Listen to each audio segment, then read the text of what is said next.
video out to you. This is an episode of Wealth Protector TV. I sat down with Craig Strom from the law firm Barth Calderon, talking about a very important topic, and this is setting up a trust, parents setting up a trust for their kids to pass assets to the kids instead of just giving them stuff outright. It's an asset protection tool, makes a lot of sense in a lot of circumstances, so let's go check it out.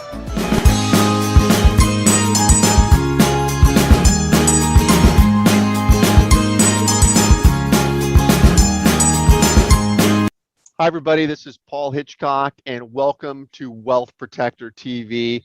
Very fired up to have my guest, Craig Strom, here, who is with the law firm Barth Calderon, asset protection, estate planning, business planning. Craig, welcome. Hey, great to be with you again, Paul. Love it. Yeah, and we're going to jump right into this. Just sort of a quick hit on planning, estate planning with children. Craig, what are we talking about today? This is actually a topic that came up recently with one of our new clients. Actually, we had a new client who was introduced by their CPA to our firm, and we went through with our legal team and helped with a variety of different new legal planning items that they had. Most importantly, their basic estate plan. They did not yet have living trusts and wills and all of that set up. And a big part of that planning was testamentary trusts built into their new estate plan. And that was the big question, like, what the heck is that? Yeah, what is that? Well, that is actually where, for example, in a family where they might be passing on real estate or any significant wealth, it may be a good maneuver to let the estate plan create individual trusts for the children when mom and dad pass away. Testamentary trusts. Okay, so this is instead of just handing assets to your kids, put it into a trust for them that's created when the parents pass away. Exactly. And the major topic there was let's make sure that the kids have an option to keep some of this inheritance completely separated and protected from their other personal assets in the future. Thereby creating a pretty huge asset protection benefit in addition to managing inherited assets. That was a big incentive. Yeah, no, you bring up a good point, because I've heard you and others at the law firm talk about this idea, especially if the child is in a high-risk profession, a doctor, even, lawyers, whatever business owners. Yeah, they own a business, they own rental income property where there's high risk and lawsuits around those things. Going into a trust instead of giving them assets outright means that there can be asset protection around the inheritance from the potential future creditors of the kids. Is that right? Absolutely. And now, more importantly, and the kids' spouses. Oh. That is a big deal, that giving the kids the option to inherit property, investments, anything in general through a separate testamentary trust gives them the ability to make that choice. They can separate it from a spousal asset, community property, for example. They can separate it from anything that a creditor might be able to attack on a personal basis or a business basis. Yeah, so it's powerful.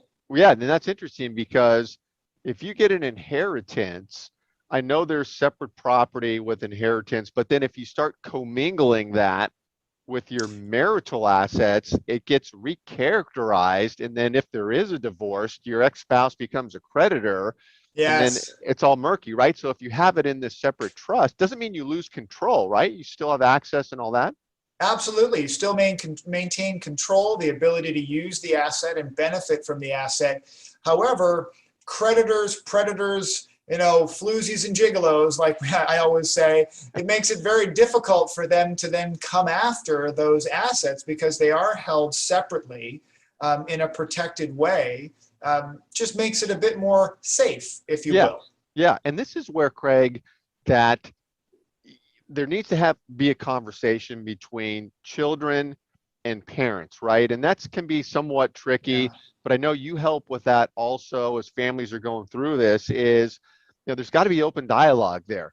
And so you're good at fostering that discussion about parents need to set up this trust while they're alive, and there's no mental, issues going on with, cognitive issues. It's got to be all put together, and the kid should be included. Would you say that's a fair statement? Oh, absolutely. At Barth Calderon, we operate as a team. And as a member of that team, I am fortunate to be able to have a lot of conversations with our new clients, kind of opening the door to all of these conversations and then bringing in the team members to help button it all up and put the new legal plans in place. But most importantly, having everybody on the same page is really important. We have a brand new client going on right now where we've got mom and son and daughter involved in the conversation, and it's going to be great. It's really a great way to go. And I've seen it where the structure of that trust can be, parents set it up upon their passing. It goes into a trust where there is a trustee, a named trustee, either an individual or an institution, and then the child is the beneficiary of the trust. And so the trustee controls it, but if the relationship is a tight one, then Right. they're working together. But there's asset protection because if the child gets in trouble for something, and there's a creditor coming after them, well, they're not fully the one that's in charge of the trust, so They're not, they can't get in, right? Absolutely. There's two parts to that, Paul. It's a great point that from a creditor perspective, right, having an inheritance then subject to the claims of a creditor, that would be just devastating to the plans. Right. But we often see these types of trusts used in different variations for children or grandchildren who may have special needs. They may be receiving state disability benefits for a disability of some kind. Good point. And if they receive a large sum of money directly, it would eliminate their benefits for sometimes years and years and years that they would lose their government assistance benefits and have to burn through inherited assets, where a separate testamentary trust can actually be established to protect those assets and those benefits. That's a great point. And so this is the process of doing this is just sitting down with the parents, and even if they have an existing trust, it can be modified. I mean, what does that look like, that whole process?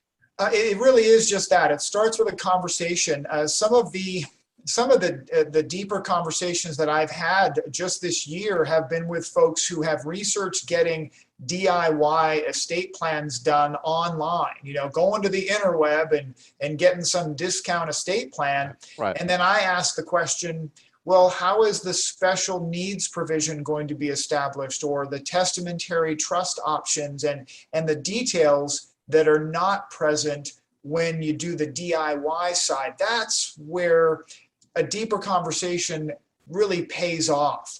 And Right. The situations that come up really need to be explored, and then we get our team on board and we figure out how to make everything work. Here's another example, and that's great input. Another example that I know came up at the firm is husband and wife, and the husband not only owns a business, but also has inheritance from the parents. Wife is a real estate broker. She gets sued. Yeah. And there's some issue going on. It gets personally named in a lawsuit. Some states, like California, are community property states. So a liability to one spouse is a liability to the other spouse. It's a big community bucket of all Right. assets. So if there is no planning, no separation of assets, that liability on, in this case, the wife's side being sued, that could bleed over to the husband's business. Absolutely. All that yes. stuff. So this is where the asset protection of separate property, treating inheritance, and even post-marital separate property agreements I've heard you talk about keeps it separate, right? Absolutely. Oh, it's so true, Paul. You're hitting on so many things that the conversation, as you asked just a moment ago, the conversation is just the beginning. right? Often we find that as we dig deeper on things, we find out that the missus just inherited this, or Right. the husband or one of the kids received a large settlement in a lawsuit, and that money is sitting in a checking account unprotected. Right. You just never know where the conversation would go. That's why it's so important to start with that complimentary assessment call with a member of our team.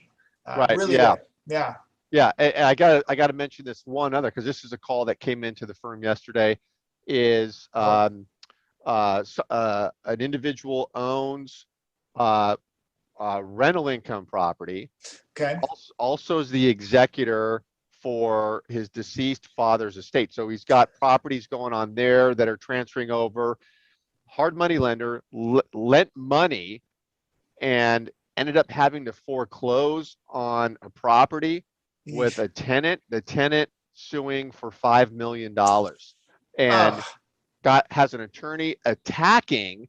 My point here is that everything's exposed. The inheritance he's getting, his own property, and they're going after him hard. So this is, as you were talking, I'm just thinking this plays right into it.